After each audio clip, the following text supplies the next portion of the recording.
Chiefs beat the Patriots. Skyy Moore's on IR. And what players need to step up for the Chiefs to win the Super Bowl? Let's talk about it. This is KC Sports Network, proudly presented by Emprise Bank.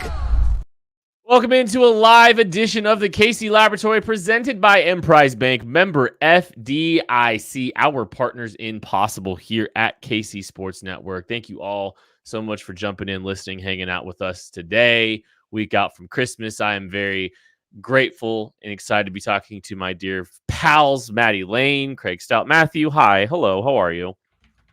Hi, Kent. Thank you for coming to me first, as it should be here. I am doing swell. We are deep into eggnog season, which is a grand time of the year. And that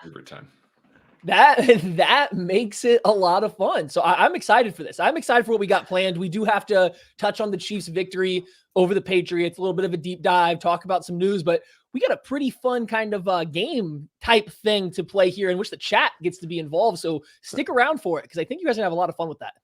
Yeah, I'm really excited for Matty to get into his fourth eggnog and really let this podcast rip. Like, I think that we got a special one in store tonight. Drunk Matty is super fun. So let's get there. I was gonna say, were you drinking eggnog when you came up with this game, or no? Well, it's not really a game; it's more of an activity. That's true. Well, I guess it was after the Patriots game yesterday. So yeah, I was drinking some eggnog before this activity came up. Oh man, well, let's get into it because we got a lot to cover today on this show tonight.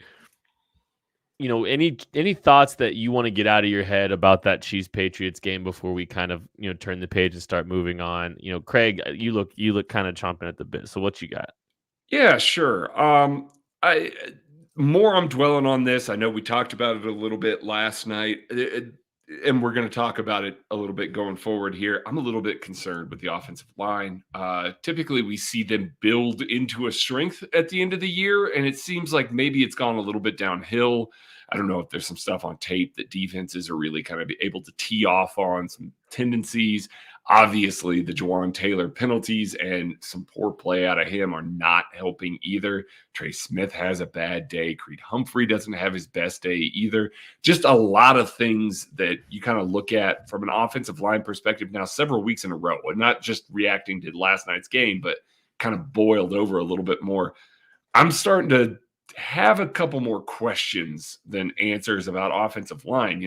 This is the unit that they kind of touted as the best under the Mahomes era. And frankly, I don't think that they played like it. And they've definitely got to make a massive change going into the playoffs. They're going to see a lot of really good defenses. And frankly, this, with the margin for error that this offense has, they just can't play as poorly as they have been lately. Yeah. So first, I would want to answer a question. Derek in the chat asked if we are going rum or bourbon in the eggnog. It's Fireball whiskey this evening. It's usually bourbon. I decided to give it a little extra kick. So that's what goes in there. And some Chiefs players maybe play like they had some eggnog before that game because there was a lot of up and down play from guys along the offensive line, from some wide receivers. Like the Chiefs didn't play their cleanest game. I mean, I think we kind of covered that a lot yesterday. I think the biggest thing that stuck out to me on a rewatch was the offensive line just really wasn't that clean for not having a particularly tough matchup. Yes, Christian Barmore's excellent, and he gave Trey Smith fits all game. I can get over that. I would like Trey Smith to put up a lot better fight than he did. It was pretty bad, very one-sided. But Jawaan Taylor losing reps to Dietrich Wise and Uche, like that's not what you want to see from your $20 million right tackle. Like Wanya Morris struggling with the speed of Uche for the first time, seeing someone that moves that fast. I get it. Not ideal, but I get it. But Jawaan Taylor, that should be kind of his bread and butter, or getting dusted by Mac Wilson on a speed rush. An off-ball linebacker just ran around him. Like there's some not concerning because I don't know how long it'll last in the season. But Jawaan Taylor's play, not the penalties, but the actual play after the whistle is it seems to be wavering a little bit more than it was early on in the year. Early in the year, between the whistles, he was very good. It was just the penalties. It was the alignment stuff. Now his play's dipping. I don't think Creed Humphrey's having his best year. Trey Smith's not having his best year. Wanya Morris is a rookie left tackle. Like there's there's some uneasiness, some unevenness even to this offensive line right now. And it could be a little too much for this team to overcome when you can't consider all the wide receiver issues. Yeah, no, for sure. And it's been kind of, I don't know if it's surprising. It's just seeing this whole group as a unit kind of take a step back, and you kind of wonder some of the continuity, right? Because, Orlando Brown had been there for a couple of years. Andrew Wiley had been there for a couple of years, and we kind of tend to forget that they're breaking into no offensive tackles, and now they're breaking in a third one. And so I do wonder what the effects of that are, compounded with, the struggles that we're seeing, in the receiver core. Just there's definitely some contributions being made by the offensive line from, to the struggles of this offense for sure.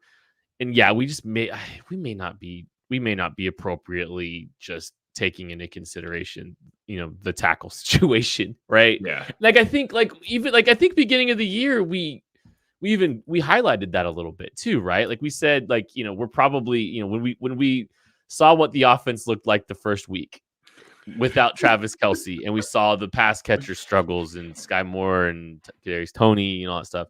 We also we kind of talked a little bit, maybe we also overestimated a little bit how easy and seamless it was going to be for the tackles. This has not been the best line of the Chiefs, Mahomes era, as Kadarius Toney not been wide receiver one. Some of these storylines that have been fed to us have not necessarily panned out the way. Who's saying these things? Why are they putting these things out in the world? These are way too easy to critique. Look, and I will always say, I love James Palmer. I love getting, because James Palmer is very well connected, and he gets things directly from high-ranking Chiefs officials. Sometimes there's a quote that might start with Brett Veach.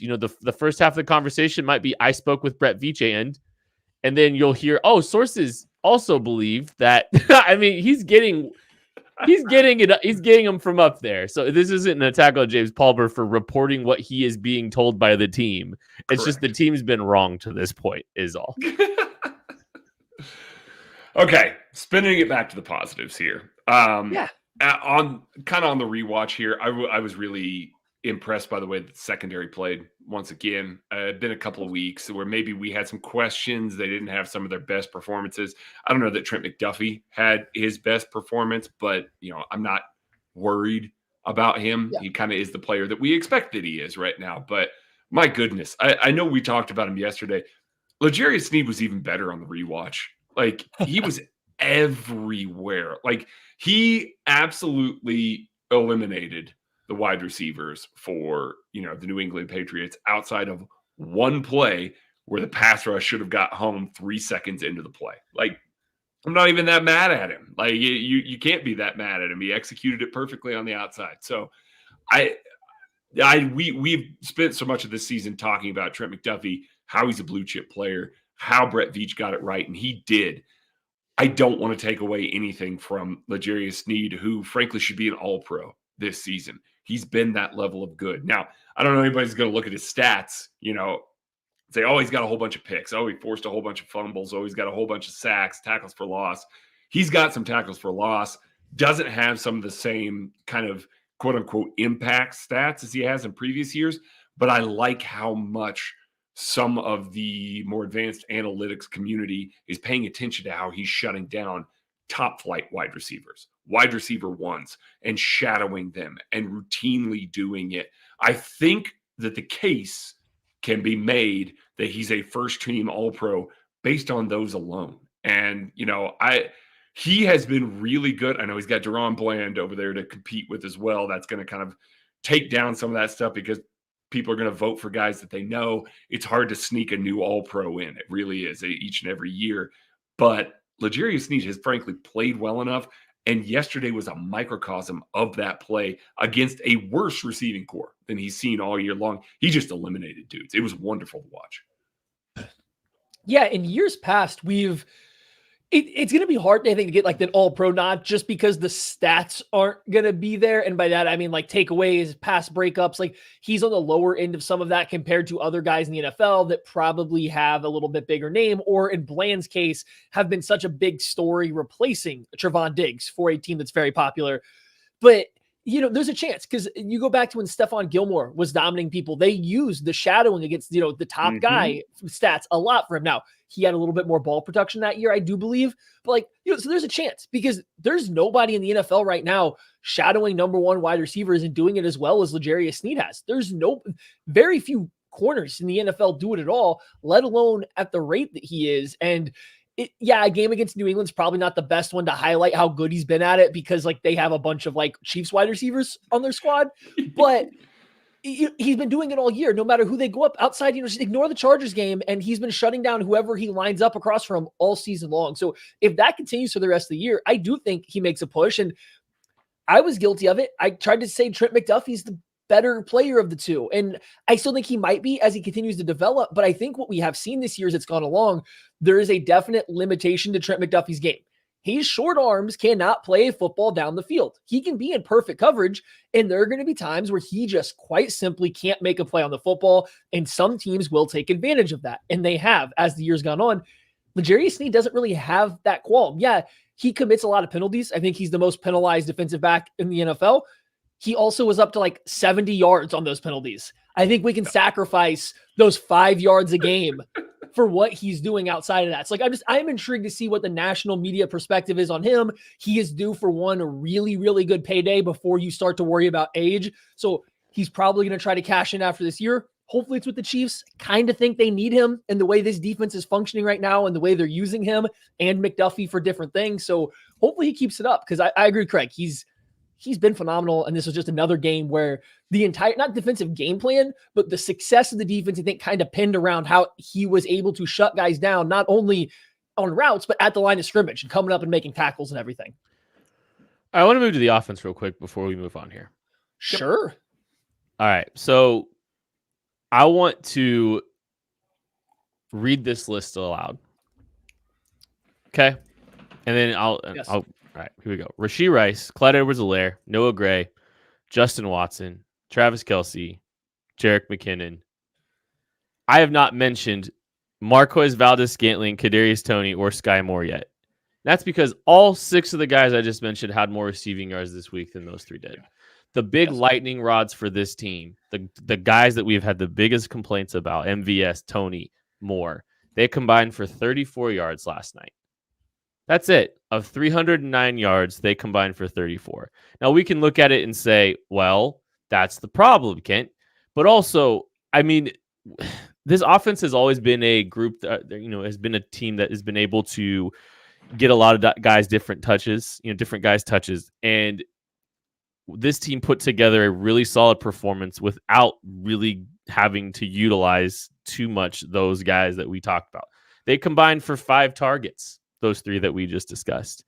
They ran a functional offense without the big players that we've complained so much about. Not that they weren't on the field and all that, but I think it's good to see that, hey, look, this team funneled targets in different places. Jerick McKinnon, 3 targets. Justin Watson, 3 targets. Noah Gray, 2 targets. Clyde Edwards-Helaire, 4 targets. Getting him involved. Oh, yeah, Isaiah Pacheco comes back. Andy Reid talking today about Richie James and needing to get him more involved. I know that we've seen our frustrations, but this was a solid offensive performance without those guys, and those guys were still the ones making a lot of the mistakes, even in a smaller sample size. So, if they are to have to eliminate these guys a little bit, it was good to see that the rest of the group, even in a down Travis Kelce game, was able to put together a really strong offensive performance and spread the ball around, which is going to have to happen, I think, for this team to be successful.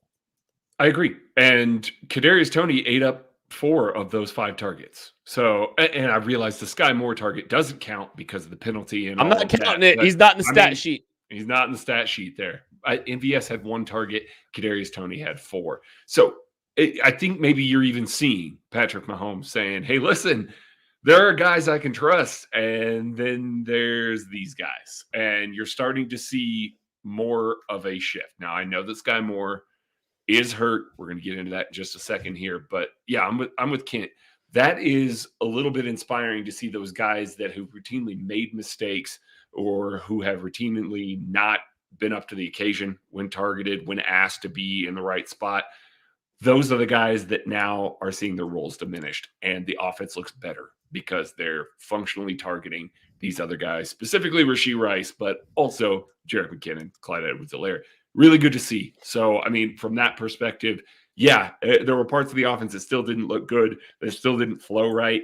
But it was a little bit of shades of last year where it's like, oh, okay, I'll just throw to somebody else. I'll find another target and we can still be functional on offense. And so that's kind of where the optimism is coming out of yesterday's game, is that they were able to find those other avenues to victory. And it didn't feel like it was a slog all game long because they were trying to involve those other players.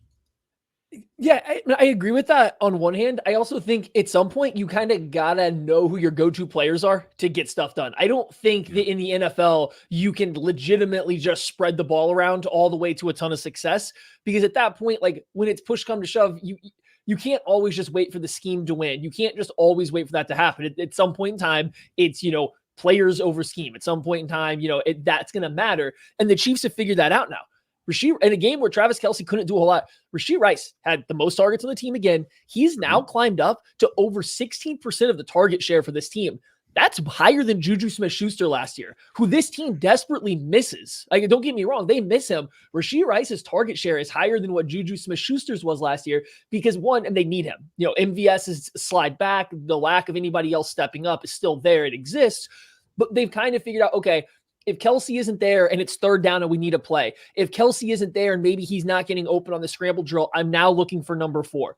We're now going to number 4. And I think the way the Chiefs no longer have to just throw him screens, hitches, like they don't have to manufacture every touch. They can put him on a real route. And one, if he doesn't get open, he's working with Mahomes to find open space. We saw that a couple times. 2, there are some routes in his arsenal that are getting better. He ran a nasty little out route that he sold and completely got the DV on, and Mahomes delivered a ball he made a nice kind of sliding catch on. We've seen the back shoulder fade. So just the progression of Rice, and not just his skill, but how they're using him, is exactly what we want. It's exactly what everyone needs. And the fact that they're just leaning into it as hard as they can. What do you play, like 90% of the snaps? Like, They know it.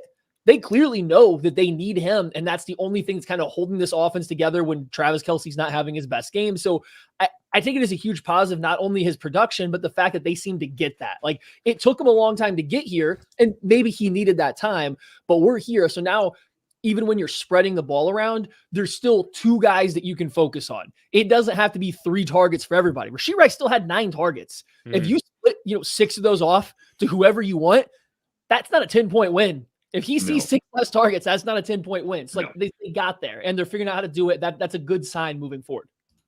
Yeah, and I think one thing, it's good to see that they're still able to get, through a few weeks, they're still able to get easy targets to Rashee Rice too. Like they're able to throw those nows and screens. I think they're continuing to make sure that they, get a heavy diet of those every game.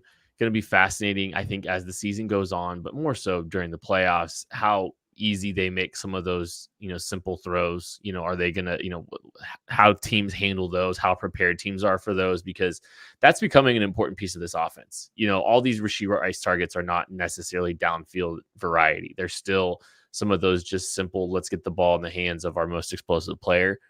I think that's going to be, on the Chiefs to try to figure out ways to get those easy completions to their, one of their best offensive players. So just something I'm watching for sure. All right. So the Chiefs obviously had some news here today. Skyy Moore came out of the Patriots game with some knee swelling. And then it looks like, he's going on the IR. He did go on the IR today. Justin Ross is back as a result of that. He's back from the commissioner's exempt list. Thoughts on the Skyy Moore situation? Thoughts on who might see opportunities moving forward, Matthew? Sucks for Skyy Moore. He's clearly not been having the year that he wants to. It sounds like, he put in a lot of work this offseason to make a jump from a rookie year. Hadn't quite found his footing. Highly unfortunate. I'm not trying to take blame away and say that he deserved more of a shot so far this year. He had clearly been falling out of favor in the snap count. And hey, the offense was looking better without trying to force him onto the field and into these roles. But it still sucks for a person to get hurt and lose this chance when he's trying to carve out a role. So sucks for him. It's highly unfortunate. I don't know if the Chiefs will honestly miss a lot. And that's the thing. As It's grim. It's like a bad way to look at it, but the Chiefs as a football team probably aren't going to lose a lot without having Skyy Moore. Maybe they get even a slight bit improvement if some other guys can step up that are coming back in to replace of him. It stinks to look at it that way because you want the best for every guy that's out there that's working hard, but unfortunate event. Justin Ross is activated. I think this week is the first week that McCole Hardman can be designated to return from IR and start practicing again. So it'll be interesting to see how that goes. I think his fit for this wide receiver group would make a ton of sense too. I'm intrigued to see how it plays out the last 3 games of the season, what the Chiefs kind of try to do with that wide receiver room. Yeah. Echo all the Skyy Moore, it sucks for him kind of stuff. Like it really does. But it's unfortunate how far down kind of the ranks that everything has fallen to the point now where like Skyy got put on IR today, and I didn't see very many people that were going, oh man, that really sucks. This offense is going to struggle now. I think most people kind of feel the same way. It's like, okay, well, I guess that makes up their mind. They're not going to have to try and get him into the offense. They're not going to try and run him out there. And at the beginning of this year, he was the guy that was running the full route tree and like the only guy that was running the full route tree. And it didn't matter. And it didn't work. And now there's a lot of questions about what Skyy Moore is to this team moving forward. Obviously he's out for the rest of the regular season. We'll see if he's back for the playoffs. It would be a really sweet redemption story for him to come back, make some plays in the playoffs, help this team to a victory.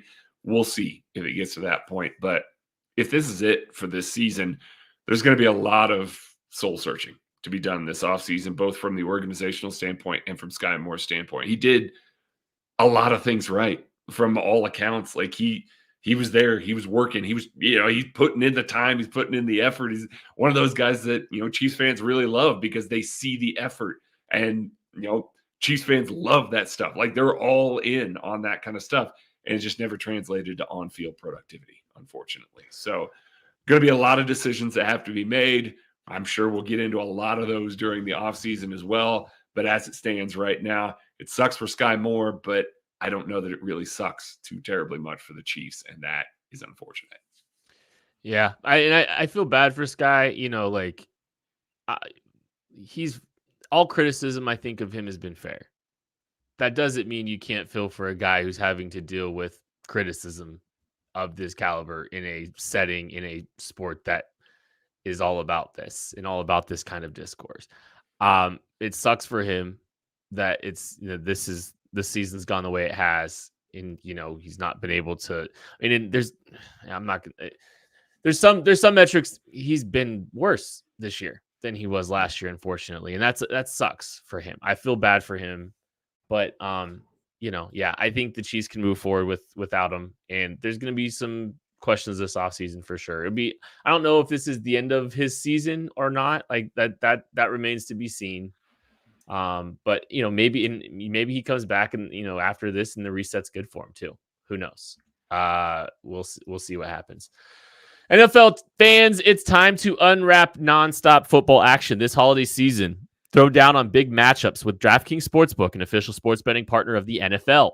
This week, new customers can bet just $5 on the NFL and score $150 instantly in bonus bets. You can bet on the Chiefs trying to take care of business as they pursue the 1 seed against the Las Vegas Raiders this week. Download the DraftKings Sportsbook app now with code KCSN. New customers can bet $5 on NFL action to score $150 instantly in bonus bets. Only on DraftKings Sportsbook with code KCSN. The crown is yours. Gambling problem? Call 1-800-GAMBLER or visit www.1800gambler.net in New York. Call 877-8-HOPE-NY or text HOPE-NY. In Connecticut, help is available for problem gambling. Call 888-789-7777 or visit ccpg.org. Please play responsibly on behalf of Boot Hill Casino and Resort in Kansas. 21 plus, age varies by jurisdiction. Void in Ontario. Bonus bets expire 168 hours after issuance. See dkng.com/football for eligibility and deposit restrictions, terms, and responsible gaming resources. We're going to take a break. We'll be back right after this. Thanks for listening to KC Sports Network. Make sure you download our new app. Find it on the App Store or Google Play. Just search KC Sports Network. Appreciate everybody hanging out with us tonight. Been fun. We have a game to play now. Maddie Lane. Game adjacent. Game competition, clickbait. Who knows? Like, what are we calling it's definitely not that. It's Maddie, an activity. Let's exercise. Go. This is an exercise. This is a fun activity. Like, it's not a game because there can't really be a winner. Like, we all kind of win if anyone wins, right? Or we all kind of lose, I guess. Here's the thing. I reached out to Youthful Regis. He's busy with the holidays. He's trying to get back on the show, but he gave me an idea. Eggnog. He gave me an idea for an activity. He said, well, hey, the Chiefs, they're not in the first place, the AFC right now. They're not the Super Bowl betting favorites. What do they need to do to get back there? And I said, well, win games. And he says, no duh. But then he said, what players need to play better? How do you get from where you are now to where they are in terms of you being the Chiefs? And I said, oh, that's a good idea. So he said, hey, why don't you guys draft players, 3 players each, that need to get better from this point on to the end of the season for the Chiefs to make a Super Bowl run. Not the best players on the Chiefs, not the, anything like that. It's the players that need to specifically play better. And we figured we'd want to involve the chat. You guys are here hanging out with us. We appreciate it. Hey, hit the like button. Yeah. Leave us a 5-star review. We would appreciate it a lot, especially if you have fun with this game. You guys are going to get a pick. Hey, real quick, before it reminded me. I don't know why it reminded me, but I do want to make sure that we mention one more thing. If you are in the KC area, come to Mission Taco downtown and come hang out with us at KC Sports Net. We're all going to be there on Wednesday from 6 to 9. So, yeah, make sure you're going and checking that out. I think there are going to be some potential giveaways as well that you can take advantage of. Yeah, it's going to be a good time. And you can try the Ben Holiday cocktail that they have at Mission Taco as well. But there's some really cool packages I've seen. They're doing a raffle. So make sure you are taking advantage of that.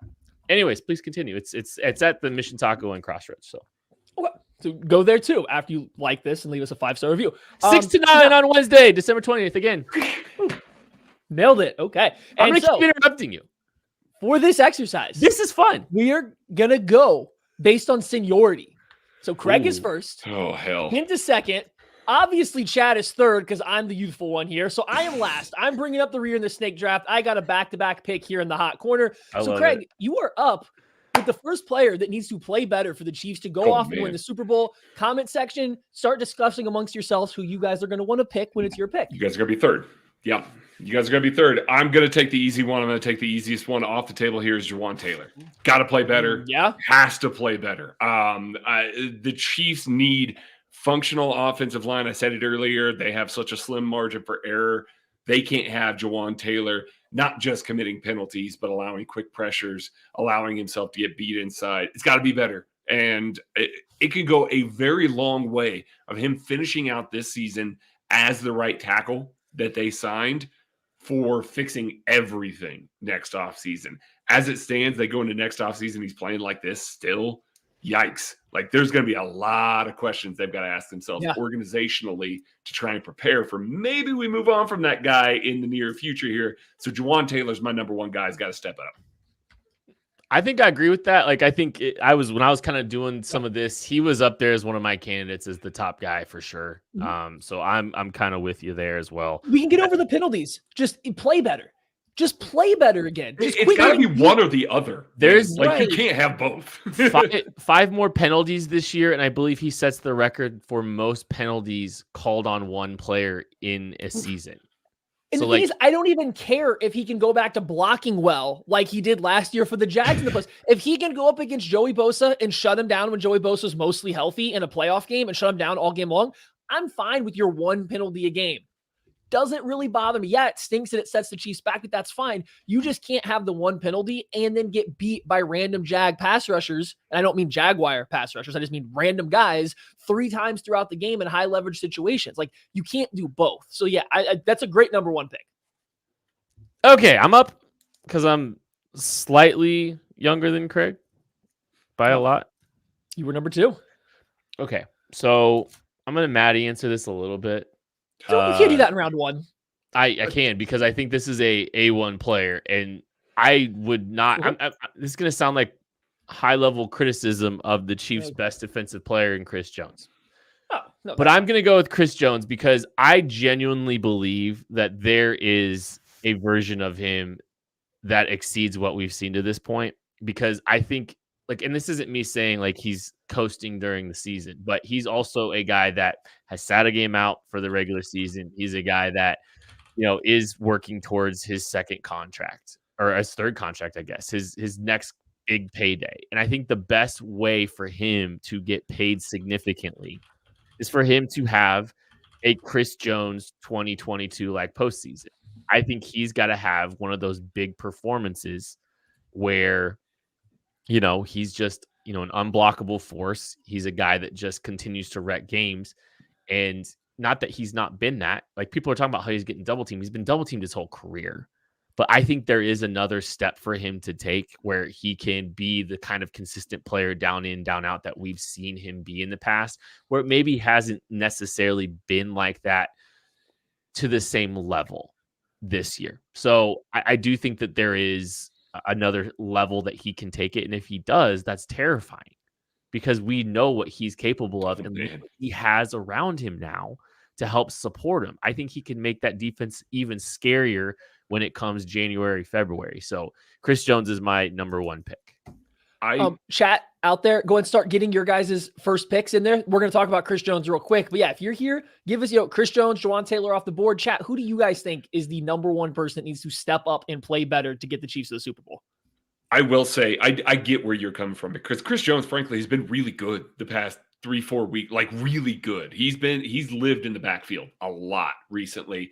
But again, you're talking about players that if they step up, if they go to that next level, if they go to where we know Chris Jones can go to, like that tilts things, like even more so than this defense is already tilting things in their favor. I get where you're coming from that. So yeah, the whole Matty answer of that, because if Chris Jones takes it up a notch, he's the game wrecker. Like, he is a game-breaking level player, and he's playing really well right now. Going that extra step up for the playoffs, yeah, absolutely. That could get the Chiefs to the Super Bowl, even if the offense continues to play crappy. Yeah, no, I agree. It's so noticeable when Chris Jones has his best games, and then when he just has an okay game, it's very noticeable what that does to the Chiefs defense. So like, yeah, I get that. I would have had him. He was on my list. I don't know if he was in the top. I'm looking through the answers to the chat. Yes, guys, Jawan Taylor has been taken off. I'm looking through here. We got a lot of different names coming in from the chat. It doesn't seem like there's a huge consensus. I think I've seen enough of this one, though. I think the chat's getting Travis Kelce for their first round pick. I think we've seen more Kelce's than anything else since this has kind of started. Chat can't answer for themselves. So here it is. He was on my list, and you can't ask a whole lot more from a 34-year-old tight end who's going to have over 1,000 yards and be a team's leading receiver. It's really hard to ask for more. But here's the problem. The Chiefs built this team around Travis Kelce not being a 1,000-yard wide receiver against, easy games that they are blowing teams out. They paid him to be a 1,400-yard wide receiver, 10-touchdown receiver in games that they need to win. And those games have been when Travis Kelce hasn't shown up. So yeah, this team, to win a Super Bowl, is going to need Travis Kelce to have 100 yards versus these good teams that are double teaming him. They are going to need him to play his best versus the best competition to take over games when they need him to, and he hasn't done that yet. So I think that is a very fair pick, to come in at Travis Kelce, and also note that he's still very good. It's just they kind of expected him to be better. The chat, Matty answered this one too, just like Kent did with Chris Jones. Because if Travis Kelce steps his game up, once again, the offense is flowing in a way that they can't. We talk about Patrick Mahomes breaking coverages for teams that play it right. Travis Kelce, with his option routes, with his ability to read the game, usually the same way that Patrick Mahomes does, helps break those defenses. He is the guy that can help make them wrong and the Chiefs be right. We're not seeing as much of that over the past several games. We need to see more big games. I mean, he has to be big for this team to go to the Super Bowl and to win the Super Bowl again. I fully believe that he can. Just, we're coming off of a game where he didn't quite look like himself. So I understand why the chat's maybe diving in on the Kelce run a little bit. Yeah, no, okay. I agree. All right. Last pick of the first round. I'm coming in. Charles Omenihu. And this may be a little bit of a surprise. However, Charles Omenihu has been good for the Chiefs. He has the second highest win percentage, second highest pressure rate. He's been very good for the Chiefs. It just seems like there are long stretches of a game where he just disappears. And it's hard when you play with the Chiefs and with Chris Jones. You watch the Chiefs defensive line right now. It's like, hey, how do we get Chris Jones one-on-ones? That's the entire goal. It really is. It's not quite as complimentary as I think it was last year, or as at times it's been in years past. It's a little bit more about highlighting Chris Jones' ability to win one-on-one. And like, that's fine. I don't have a qualm with it. That's how Aaron Donald has put up best player of all time stats for the Los Angeles Rams. It's completely fine. But and that makes it, a little bit harder for Omenihu to always shine. But I do think there are stretches where he kind of disappears. They brought him in to be a clear number 2 pass rusher. Right now, it kind of rotates between him and Karlaftis. Omenihu's clearly the more dynamic rusher of those two. He wins quicker. He wins a little bit more frequently, but he's just not as consistent. And I think that consistency needs to step up. I think Omenihu needs to make his presence felt more frequently throughout games rather than just in spots here or there, rather than just being the setup guy for Chris Jones. I think he needs to take that like half step forward down the stretch to really let this defensive line tee off on opposing offenses. I don't hate that one. We got the conversation going a little bit in the KCSN Discord during the game yesterday, and somebody had asked during the game, it's like, is Charles Omenihu good? Like, are we seeing good Charles Omenihu, or are we seeing bad Charles Omenihu? And I said, well, it just kind of depends on the game. There are games that he takes over. Like, there really are, where all of a sudden him as a number 2 pass rusher is completely destructive. Like, it blows stuff up in the backfield, gets quarterbacks uncomfortable all game long. Like, he is a potential, second, I don't want to call him a second fiddle, second pass rusher that can really do damage there. It's not just like occasionally he's going to win. There are games that he takes over, and then there are games that he does nothing for most of the game. So a little more consistency, I think, would be the thing that I'd like to see out of Charles Omenihu. So I don't hate that pick. I really kind of like it, because a consistent Charles Omenihu evens that out a little bit more and has to have offensive coordinators focus on him more. And then that's going to help free up Chris Jones for one-on-ones like Maddie was talking about, and help kind of tilt things in the Chiefs defense favor. I think there's more meat on the bone for him too, especially a guy coming in late in the season after the 6-game suspension. I think that there's going to be some more playoff specific stuff that we see them utilize. I think he gets more involved with some of these games up front. I think they start moving him around a little bit more than they have already. Like, I think that they will build him into, I anticipate a good step up. I do. And that's scary if him and Chris do step up for the playoffs. That is a terrifying process. But I do believe I genuinely, and like, I know we're so like concerned with everything on offense, but I genuinely believe that is in the realm of possibility, that both of those guys take a level and they kind of, have a plan for what they're going to do, in the playoffs with them. So I think there's a lot left on the table there. Nope. I agree. If he steps up, this defense takes like a giant step forward just in like the threat. And to Craig's point, it's not that he's been bad at all. He's been very good. Offenses have to pay attention. Just that one extra step, I think, goes a long way. All right.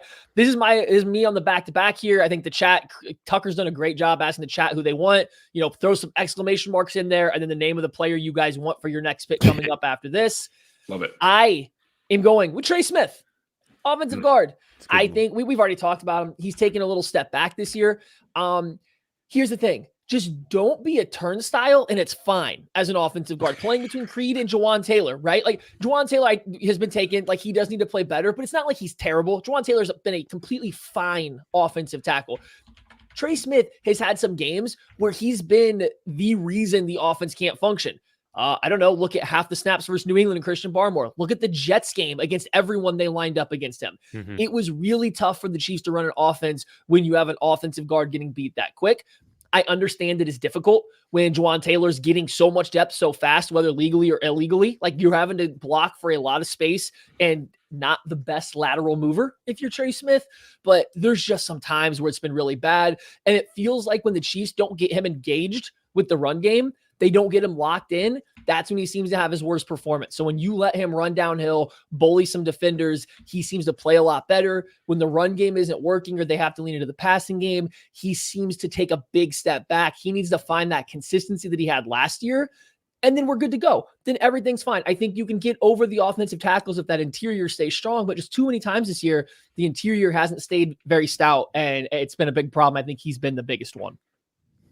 All right. We've got the second pick from Let's the go. chat right now. They've been very diligent about putting it in there, and they picked Justin Reed. And I get kind of where they're coming from. I mean, we just got done talking about how Charles Omenihu has maybe some up and down games. A little more consistency would be nice.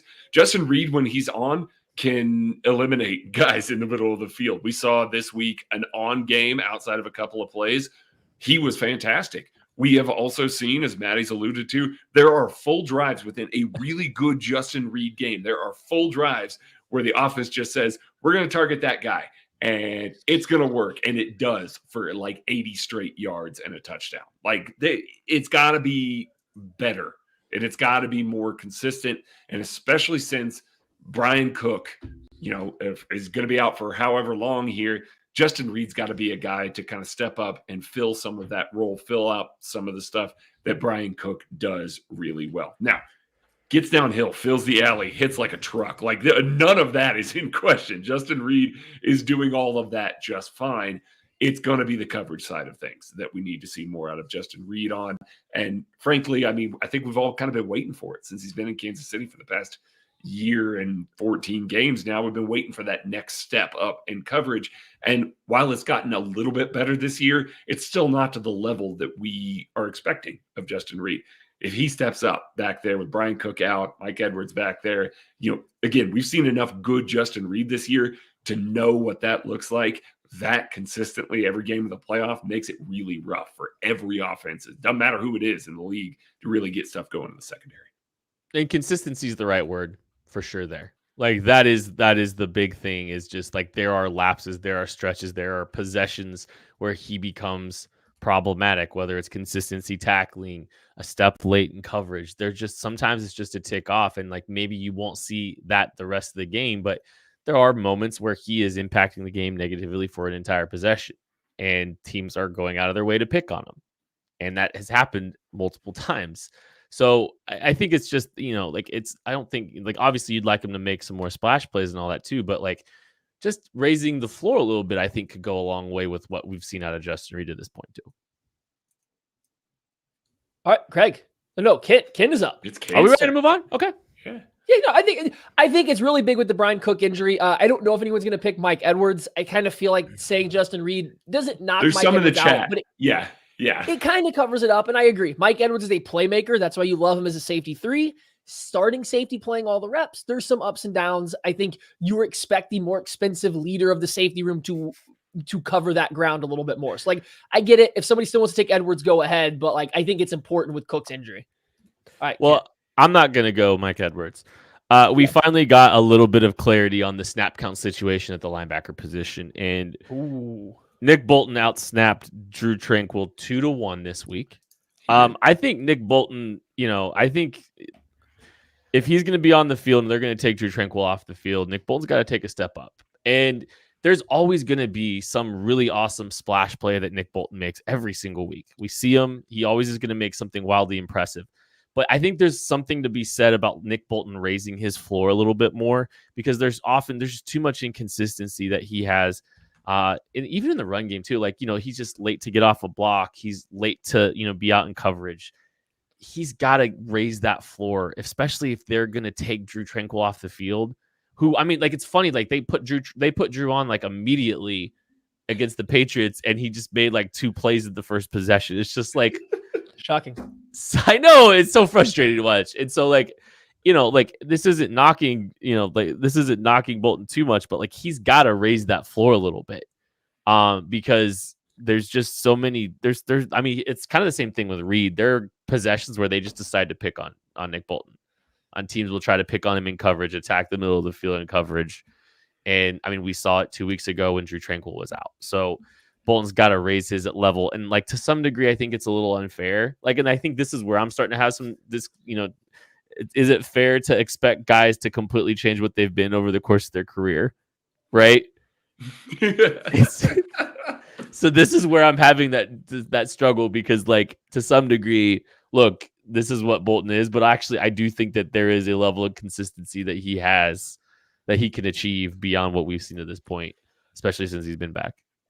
Real quick, my only things in this is like, we know what Bolton is in coverage. He's going to make a couple big splashy plays in coverage. And then outside of that, there are going to be drives. There's going to be quarters, halves where he gets targeted. So we know what he is in coverage. And that's where you hope the rotation of Drew Tranquil kind of saves him, because Willie Gay makes a lot of flash plays in coverage, but he also gets attacked in coverage a lot because he just doesn't always see it clearly. So like, you hope they protect him more.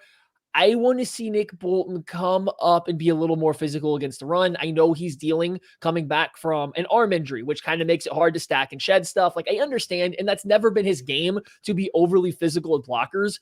But when you're the non-coverage backer like he should be for this team, you got to play physical versus the run 24/7.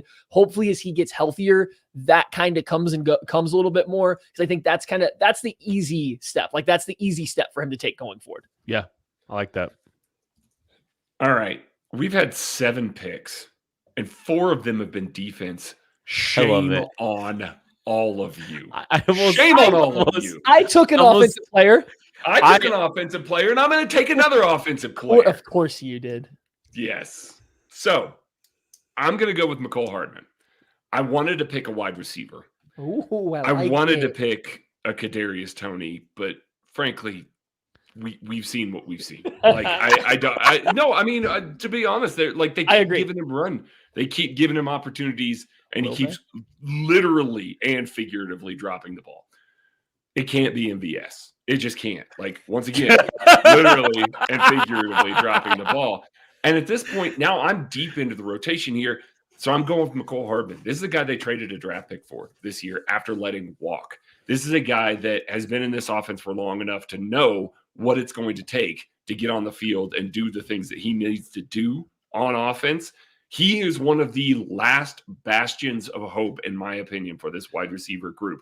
And that's scary to say, and that's not a high bar to clear by any means, but McCole Hardman's one of the few guys that they could get out there, have him run some of the vertical stuff with Rashee Rice, Travis Kelce working underneath, and maybe have some shot at effectivity. Maybe have something that gets open a little bit more. Maybe a guy is on the same page with Patrick Mahomes a little more often than we're seeing some of these other guys, because he hasn't been in the system this year. And for whatever reason, the poison pill that's going around is making him not be on the same page. McCole may still be functioning from that existing offense. So one of the last bastions of hope for this wide receiver core is McCole Hardman coming back in the near future here. So I'm if he steps up in a big way here and makes a move, I think that they've got enough to get this offense to enough points to complement their defense. I think he is one of the true guys that can actually move the needle on offense outside of Rashee Rice and Travis Kelce. I agree with that. It's definitely like it's niche. It's not the all-purpose kind of, like, that's going to be done in the aggregate still. It's just, finding consistency across the board. But as a niche player can stretch the field, they can still utilize them on the jet stuff, some of the manufacturer stuff. Even though like he might actually take some of Kadarius Toney's jet stuff if they want to utilize any of that too. Like that's out, how they divvy some of that stuff is going to be interesting too. But yeah, I think McColl's a great call because like we know what they have. We know what they have elsewhere. No, I agree. I think the team misses speed. He provides speed. All I can envision in my head, if I'm looking at a wide receiver that can make a difference, is McCole Hardman running, I don't know, let's call it like a post or a sail route. And let's say not running towards the safety or not dropping a ball that hits him in the hands. I don't know. Something like that with some speed. Like, that's all I envision. It's like, I hope McCole Hardman gets healthy. And even if he catches one pass of that nature for the rest of the year, guess what? That's one more than MVS or anybody not named Justin Watson has done for this team. So, like, yeah, he was on my list. All right, quick recap. We got Craig started off with a Jawan Taylor and then followed up with McCole Hardman. That's his 1-2. Kent decided to double dip on the defensive side of the ball. It goes Chris Jones and Nick Bolton. The one time I talk about defense. Attacking the fan favorites. He goes with Chris Jones and Nick Bolton right down the middle. The chat follows it up strong. They go leader Travis Kelce and then leader of the defense in some ways in Justin Reed. I, with my first 2 picks, have taken Charles Omenihu and Trey Smith off the board. We are on our last round. We'll probably go a little quicker through this round. So whoever makes the pick, you just kind of make your case and we'll move on. Chat, get those exclamation marks and your pick going. Hey, Maddie, did you choose to go last real quick just so you could like be shielded by Craig, Maddie in the chat, like for all of us having to take all the heavy hitters, or is that how that worked? I feel very good about the players that I've picked and catching zero blowback about anybody. But you, on the other hand, I'm curious. I'm not catching any blowback either. I'm not shielding from anything. I want to go to the end because I have a great last pick.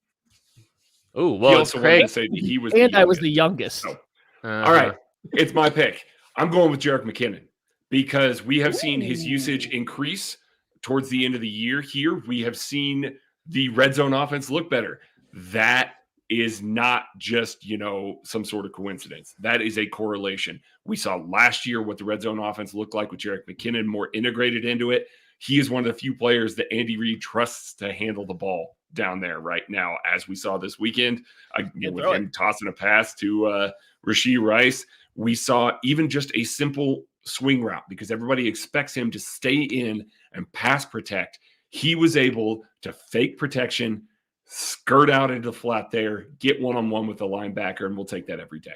The Chiefs need to be better in the red zone. Again, margins are slim. The margin for error is very, very, very slim. They have to score points every time that they're in the red zone. They're turning the ball over too often. They're kicking too many field goals down there. Jerick McKinnon helps with that. So his step up may just simply be use him in the red zone because we know what he can do down there. That makes a massive difference from this offense, being able to punch it in from the 8-yard line, almost swing past to Jerick McKinnon down the low red.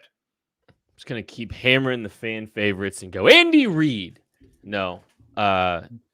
I've got two. I'm going to Maddie answer this so hard. It's not even I'm going to deny this and make you pick between them most likely, but try it. We'll see what happens. Okay, well, if I wasn't going to go this direction, I would have said Richie James because I think they need to get him involved a little bit more. I'd like to just see if he can raise the floor of this wide receiver room just a little bit because he's been a reliable target, yada, yada, yada. But I'm going to Maddie answer this, and I'm going to go for Zach Ertz.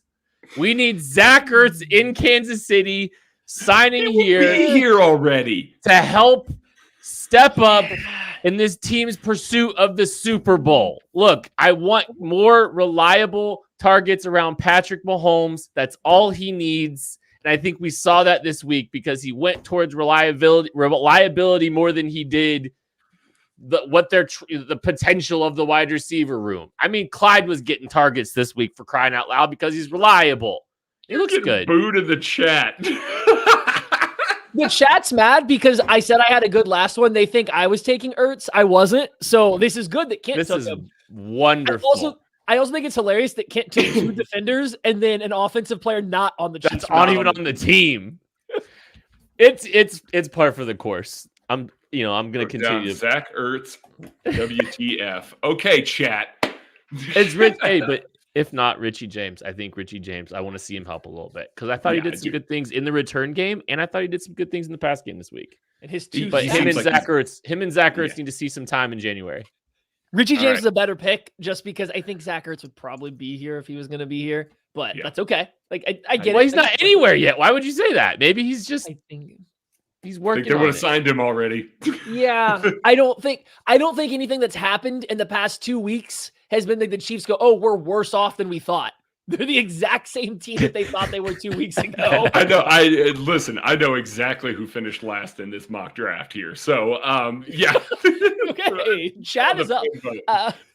The chat's going with Noah Gray. They're also sticking to the tight end spot, and they're going with Noah Gray. And I think the reason people are going Noah Gray is you see him almost in the scripted plays every single week come up with a big, long catch. He plays an important role. I get it. And if you want to sit here and say, hey, Zach Ertz is somebody we need to be a reliable pass catcher, be like, hey, we have Zach Ertz at home. His name's Noah Gray. He doesn't drop the ball. He runs the routes he's supposed to. He does kind of the same general stuff. He just doesn't have the pedigree because he hasn't been put in that position. So I think that's where, I get where the chat's coming from with the Noah Gray one, right? Like that makes a little bit of sense. It's the same concept that Kent's going for. We've seen him have actual success in this offense. Just the volume stays pretty low. I will say Noah Gray's over-under on receiving yards per game is always sitting around 11.5 on DraftKings.